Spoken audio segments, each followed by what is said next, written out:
bonjour à tous, bienvenue dans Silence on Fif, votre rendez-vous quotidien du Festival international du film francophone de Namur. Un magazine réalisé, faut-il le rappeler, uniquement par des étudiants et des étudiantes.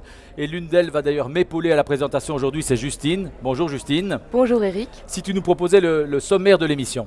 Oui, aujourd'hui, Silence on Fif reçoit Nassima Maouche, réalisateur et acteur principal du film Des Apaches. On vous emmènera en voyage au Burkina Faso avec le Ciné Gimbi. Les films qui vous ont fait rire ou pleurer, ce sera notre séquence Vidéomaton, tournée ce mardi dans les rues de Namur. Également dans ce numéro, un petit tour sur la Meuse en amourette et on terminera l'émission avec le défi du jour. Elle nous a quittés hier. Chantal Akerman était l'une des femmes qui aura marqué le cinéma belge. Son décès est survenu juste avant la projection, au FIF justement, d'un film documentaire auquel elle avait collaboré. Inutile de dire que tous les professionnels du cinéma qui étaient présents à Namur étaient très émus. Nicolas en a rencontré quelques-uns.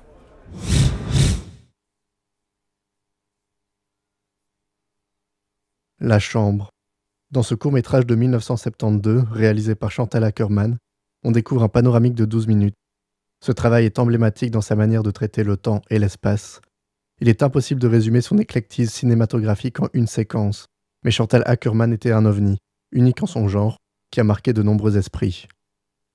Ça me ramène au tout début de ma carrière, je dirais il y a plus de 30 ans de ça. Un de mes rêves avant de faire du cinéma, c'était de rencontrer Chantal Akerman. Donc c'est effectivement une nouvelle très touchante et très dure à encaisser parce qu'elle était encore très jeune et elle avait encore tellement de choses, tellement de films à faire et tellement de choses à nous montrer. C'est quelqu'un qui participait à la vie de chacun, mais pas de manière intrusive, simplement dans un sens de s'intéresser, mais vraiment d'être en empathie totale avec les autres, donc avec les gens qu'elle connaît, avec ses amis, avec ses équipes. Et donc évidemment, ça se ressent aussi avec ses comédiens et avec son cinéma.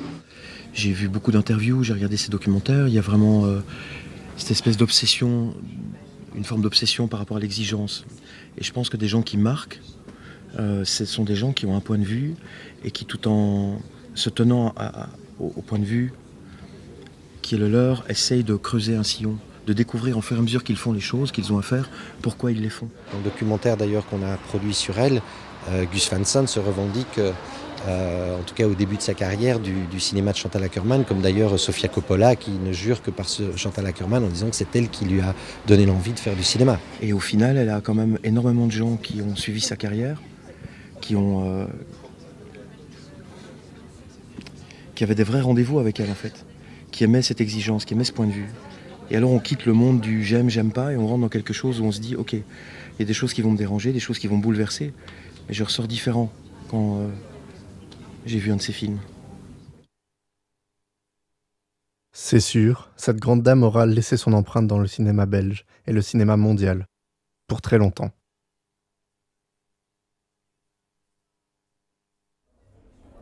Ah oui, Chantal Akerman qui n'avait que 65 ans. C'est un film franco-algérien que nous avons décidé de mettre en avant aujourd'hui, Des Apaches. Alors avec un titre pareil, on pourrait naïvement s'attendre à une histoire d'Indiens, mais ce serait évidemment trop facile. Jennifer, tu as vu le film, c'est pas ça du tout, hein? Non, pas du tout. Des Apaches suit l'évolution de Samir. Lors de l'enterrement de sa mère, il croise le regard d'un inconnu, et cet inconnu, c'est son père. Son père va l'entraîner dans une affaire familiale qui va le plonger au cœur des traditions de la communauté kabyle, une communauté dont il ne connaît pas grand-chose. Samir est quelqu'un qui a peur, et cette expérience va justement lui permettre de s'affranchir de son passé et de ses peurs. Voilà, ça c'est pour le scénario du film. Notre scénario à nous, il est connu. Dans un instant, on va te demander ton avis sur le film. Tu vas pouvoir interviewer un membre de l'équipe. Mais avant cela, un extrait suivi de quelques réactions de professionnels recueillies à la sortie de la vision de presse. Vous voulez du sucre? J'ai frappé et c'est un monsieur qui m'a ouvert. Avec un chapeau, un petit chien. Il m'a dit de vous dire que il était venu vous prendre un peu de verdure. C'est mon voisin. Il m'a dit aussi que vous deviez sûrement dormir. Je me suis présenté et il m'a proposé de vous attendre ici. Ça m'arrangeait de vous voir ce matin, alors j'ai accepté. En attendant, je me suis permis de... Quand j'ai pas ma dose de caféine le matin, je suis nerveux. Ça vous fait pas ça à vous, non? Excusez-moi pour cette incursion. Je crois que c'est un film intéressant. Il parle d'une histoire simple et à la fois très compliquée. Personnellement, je ne suis pas fanat du tout. Alors, Ça décrit vraiment un univers qu'on ne connaît pas, donc ça c'est intéressant. Et puis les rapports de personnages sont pas mal esquissés, mais pas parfaitement non plus. C'est un film qui est bien fait et il est peut-être un peu trop long. Mais je veux dire, le sujet, mon Dieu, ça commence bien, je veux dire, on se dit tiens, puis après ça traîne. De voir un autre point de vue, un autre univers, et puis raconter comme ça. Et puis André Dussolier est quand même... Ok. Alors Jennifer, ton avis à toi, est-ce que tu as accroché au film? Alors personnellement, j'ai vraiment bien aimé le film. Alors oui, certaines séquences étaient parfois un peu trop longues à mon goût, mais l'histoire reste intéressante et originale et le jeu d'acteur est très bon. Je pense notamment à André Dussolier qui joue le meilleur ami du père de Samir et qui m'a beaucoup fait rire. Le film commence par une sorte de mini-documentaire sur la communauté kabyle, ce qui permet aux spectateurs d'entrer directement dans l'ambiance et le contexte de l'histoire du film. Par contre, j'aurais peut-être aimé que les voix off reviennent un peu plus souvent. J'ai parfois eu l'impression à la fin qu'elles étaient là de manière aléatoire. J'aimerais également souligner la pertinence des choix musicaux. J'ai trouvé qu'ils rythmaient très bien le film et qu'ils permettaient aux spectateurs de rester ancrés dans l'histoire.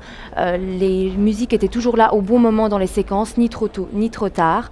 Pour ce qui est de la fin, une part de moi a été un tout petit peu déçue, mais l'histoire reste cohérente. La fin reste cohérente par rapport à l'histoire. On ne va pas dévoiler la fin, Non, évidemment. absolument pas. Alors pour répondre à ta question, Nassim Amaouche, le réalisateur du film des Apaches, merci d'être là. Je vous en prie, merci de m'avoir invité. Jennifer, je te laisse œuvrer. Merci. Alors, il y a une question que je me pose depuis que j'ai vu le film. Pourquoi avoir choisi le titre des Apaches ? J'avais fait un premier film qui s'appelait Adieu Gary, qui était déjà une référence au western. La figure de Gary Cooper hantait comme ça l'ensemble du film par son absence. Et bon, très modestement, je me suis fait un clin d'œil personnel en essayant de passer de l'autre côté cette fois. Et pour moi, les Apaches, c'est justement ceux qui sont dans l'ombre, ceux qui parlent moins fort que les autres, ceux qui n'ont pas gagné mais qui résistent. Donc voilà, et puis c'est parti aussi d'une photo familiale qui m'a longtemps hanté. Dans le salon de ma famille, il y avait une photo de ma grand-mère comme ça qui ressemblait beaucoup à une vieille femme indienne. Voilà, donc de se sentir aussi proche et éloigné de cette figure m'a sûrement poussé à choisir ce titre comme emblème, quoi. Voilà.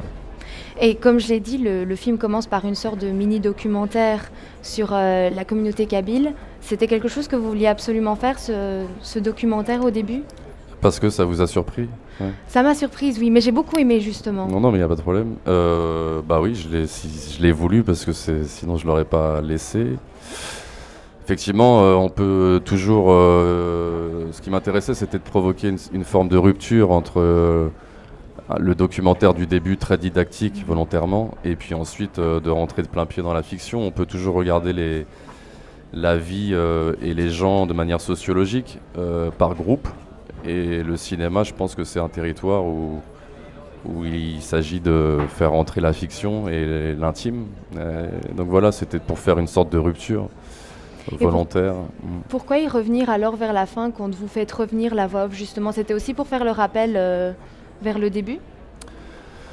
La voix off évolue. Au début, c'est quelque chose qui est comme ça, très documentaire, très sociologique et très neutre. Et ensuite, elle évolue vers une voix off plus personnelle. Moi, j'aime bien en fait ramener une forme de distance dans le récit. Parce que je pense que l'émotion, c'est un mot qui est un petit peu galvaudé.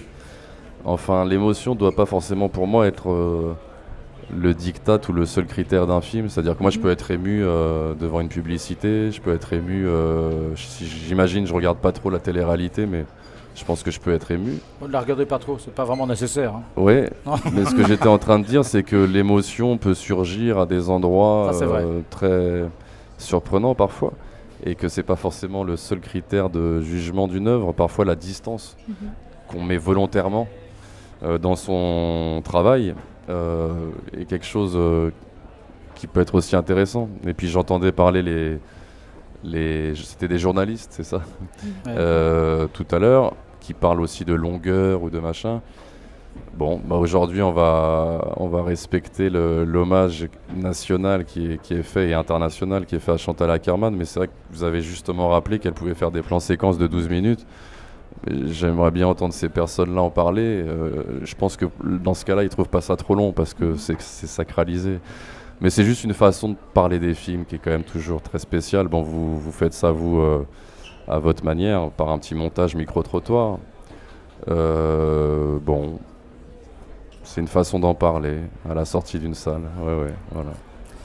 Merci Nassim Amaouche, merci Jennifer. Alors on va quitter l'Algérie, mais on va rester sur le continent africain, un peu plus au sud par contre, au Burkina Faso, l'ancienne Haute-Volta, un pays qui a un cinéma très vivace, qui a d'ailleurs aussi un célèbre festival, celui de Ouagadougou. Par contre, il manque cruellement de salles de projection.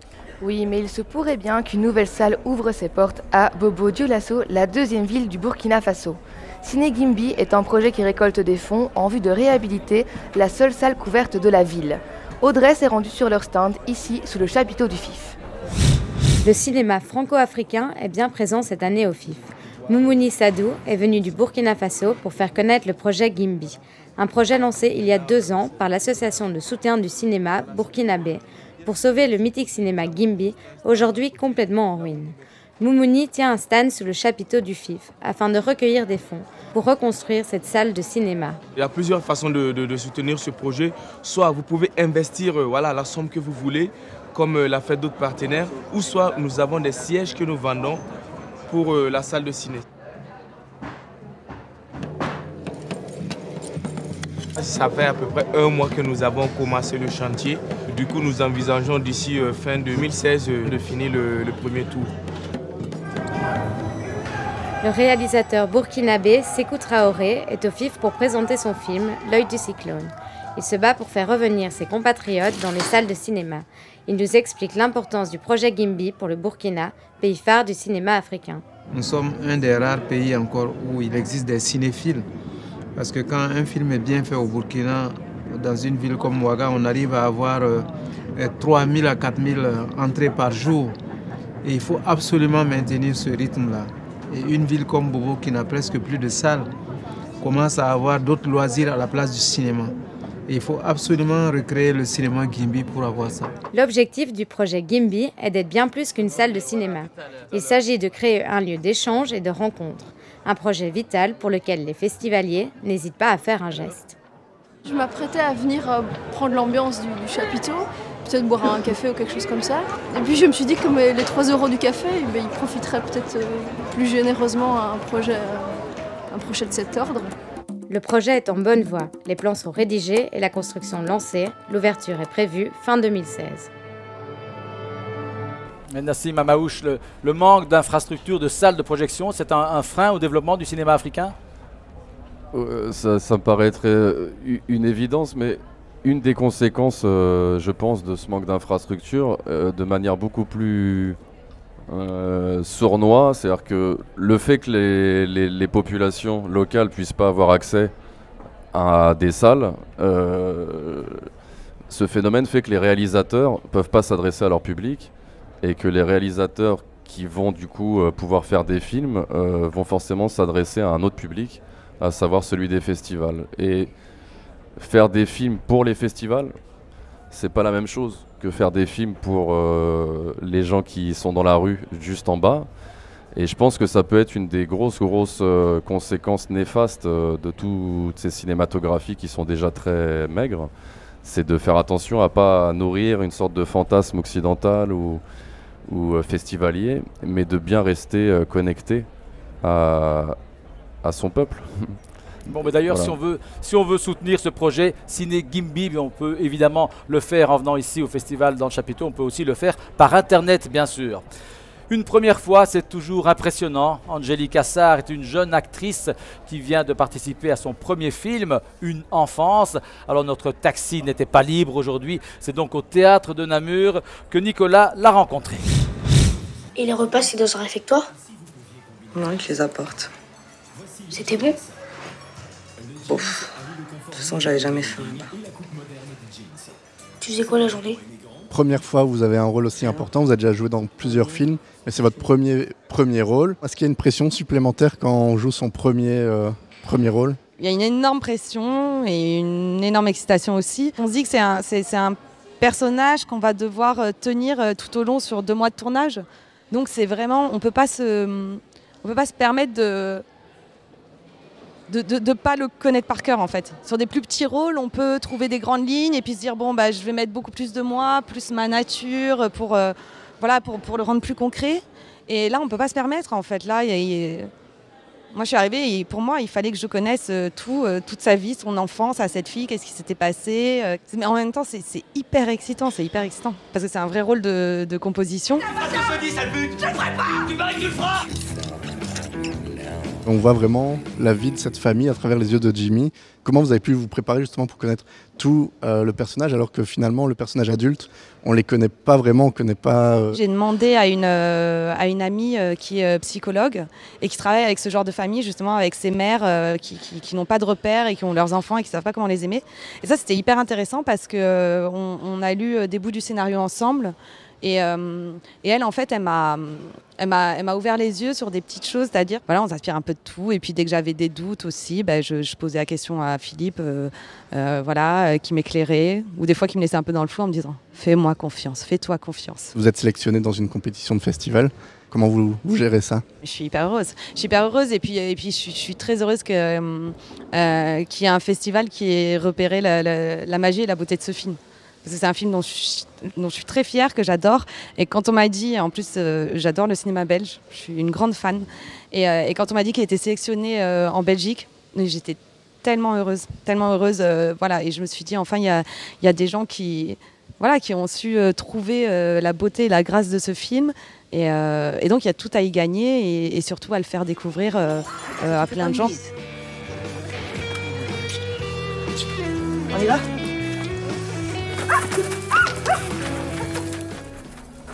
Voilà, c'était donc Angélica Sarr, et je ne sais pas ce que vous en pensez, je trouve qu'elle ressemblait très fort à Julie Depardieu, hein. Incroyable. Hein.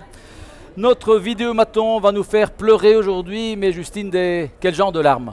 Eh bien, dans la séquence d'aujourd'hui, Manon s'est rendue devant le cinéma Eldorado ici à Namur.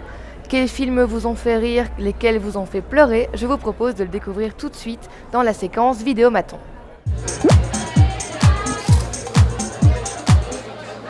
Une scène de film qui vous a ému jusqu'aux larmes ou au contraire qui vous a fait mourir de rire?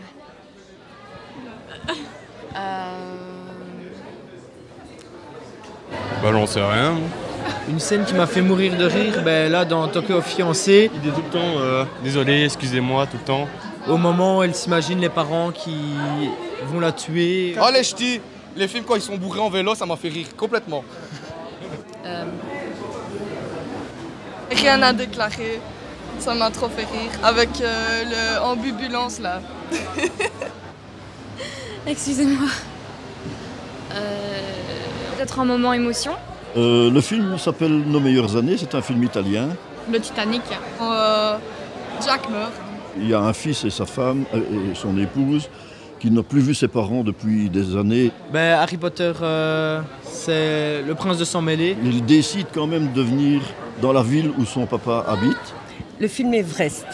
Il arrive chez son frère et le téléphone sonne et son père vient de mourir. Je pleure pas devant les films.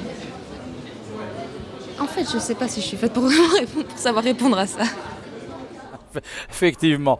Une page romantique dans ce magazine. Notre Namourette a embarqué un couple à bord aujourd'hui. Ils sont tous les deux namurois. Ils travaillent tous les deux dans le monde du cinéma, entre la Belgique et la France. Véronique Euchen est script. Stéphane Carpio, son mari, est réalisateur et producteur. Et à la barre, on retrouve Charlotte.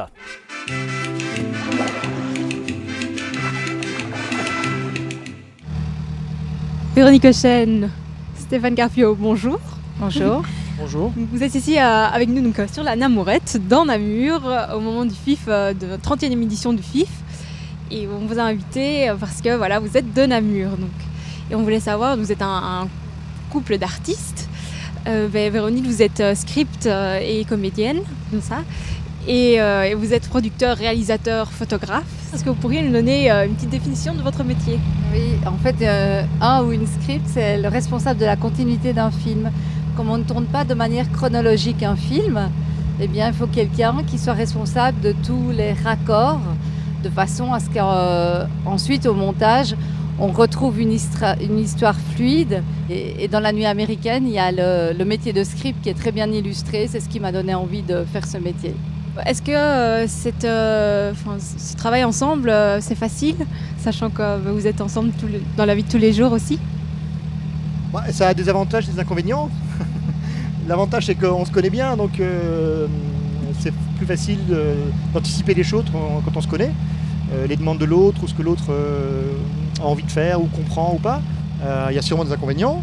Moi, je pense que c'était un plus et donc c'était une occasion de mettre en pratique tout ce qu'on avait appris aussi ensemble.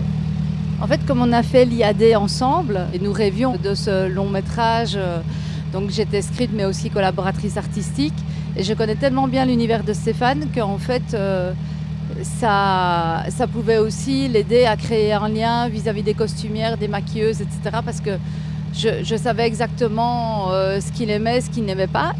Est-ce qu'il y a quelque chose d'essentiel d'après vous pour une bonne collaboration? De toute façon, je pense que faire un film, même s'il y a effectivement un capitaine qui est le chef d'équipe, c'est un vrai travail d'équipe, c'est un vrai travail de collaboration avec sa script, avec son ingénieur du son, avec son caméraman. On ne fait pas un film tout seul. Il faut être fort dans ses décisions et en même temps être ouvert à ce que les autres proposent. Pour que ça se passe bien, une collaboration, une script, elle doit vraiment connaître l'univers du metteur en scène et essayer de le comprendre. Et c'est ça qui est vraiment en fait fascinant dans mon métier, c'est d'être une collaboratrice proche. Est-ce que vous pensez que vous lanceriez vos enfants dans ce monde du cinéma? Oui, c'est un métier fabuleux et formidable, donc on a envie que nos enfants, s'ils ont envie de faire ça, qu'ils le fassent. Mais on sait aussi à quel point ça peut être difficile et que c'est pas rose tous les jours. Écoutez, un tout grand merci pour cette interview. Merci à vous. Merci.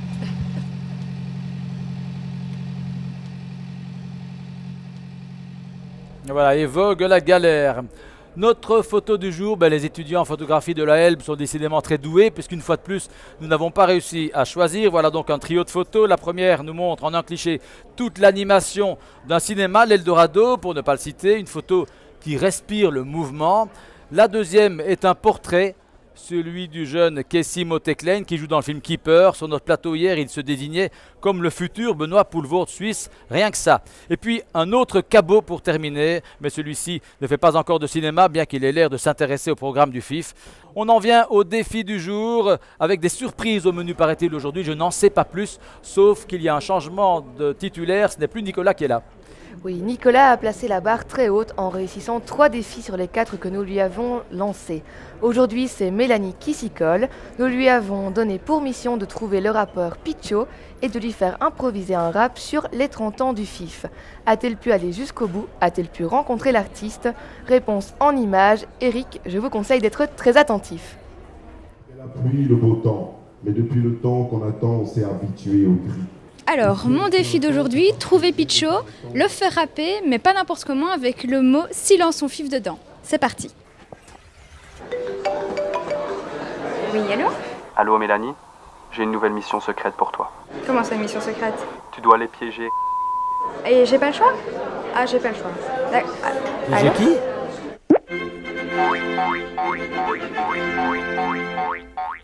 Vous savez très bien que le présentateur de l'émission Silence son fif est Eric Bever, mais est-ce que quelqu'un s'est posé la question de savoir quelle était sa culture cinématographique? On y va. Oh les vaches! Qui voilà? Noé? Oh les vaches! Oh putain! Bon, enfin mon fils! Oui, je suis son fils. Bon, qu'est-ce que mon fils fait là? Après toi. On y va. Je vois qu'il y a beaucoup de cassettes, on va regarder ce que c'est. Découvrir Jésus. Oh les salauds! Les Aristochats. Et la vie privée? Chouchou, c'est pas fameux tout ça, hein? Ah, il m'a dit, tu sais, moi les grands classiques, je les ai pas vus. J'ai pas vu le Titanic, j'ai pas vu Star Wars, j'ai pas vu La Guerre des Étoiles. Puis je dis, mais papa, le grand quand même que Star Wars, c'est La Guerre des Étoiles, c'est le même film. C'est pas trop ça, Eric. Eh ben, moi, je vous propose d'aller faire un tour du côté de la RTBF avec les collègues d'Eric pour découvrir s'ils en savent un peu plus au niveau de sa culture cinématographique. Alors, je crois que je vois Delphine Simon. J'ai une petite question à vous poser. Je pense que vous connaissez bien Eric Bever. Salut! Ah oui, bah c'est un collègue, oui. Voilà. Est-ce que vous savez que pour le moment, il est à Namur avec le magazine Silence son fif? En effet, on m'a dit ça. Puis vous avez une petite idée de pourquoi on l'a mis en présentateur? Pourquoi on l'a mis en présentateur, c'est plutôt pourquoi on l'a pas mis en critique de cinéma. À votre avis, pourquoi il s'y connaît absolument pas en cinéma? Mais Eric, il est incapable de tenir quelque part plus de 12 minutes. Il est un peu nerveux, c'est bien connu, donc regarder un film en entier, c'est impossible. Il voit le début ou la fin. Quand vous étiez plus jeune, est-ce que vous avez eu le temps d'aller ensemble au cinéma? Est-ce que vous regardez des films?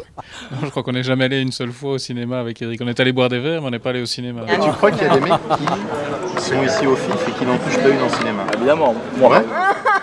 Je présente Silence au film, tu crois que j'ai déjà vu un film Bon bah Eric, j'espère que tu nous en veux pas trop, j'espère aussi que mon défi est réussi, même si c'était pas Pichot.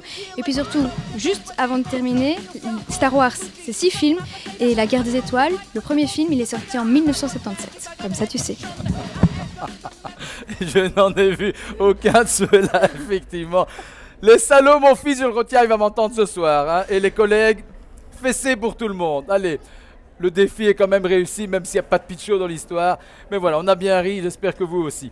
Voilà, ben si on vous proposait ce défi, c'est parce que c'est déjà la fin de l'émission. C'était le 5e numéro. Merci à tous ceux qui ont accepté de jouer le jeu de l'exercice avec les étudiants, sauf mon fils et mes collègues.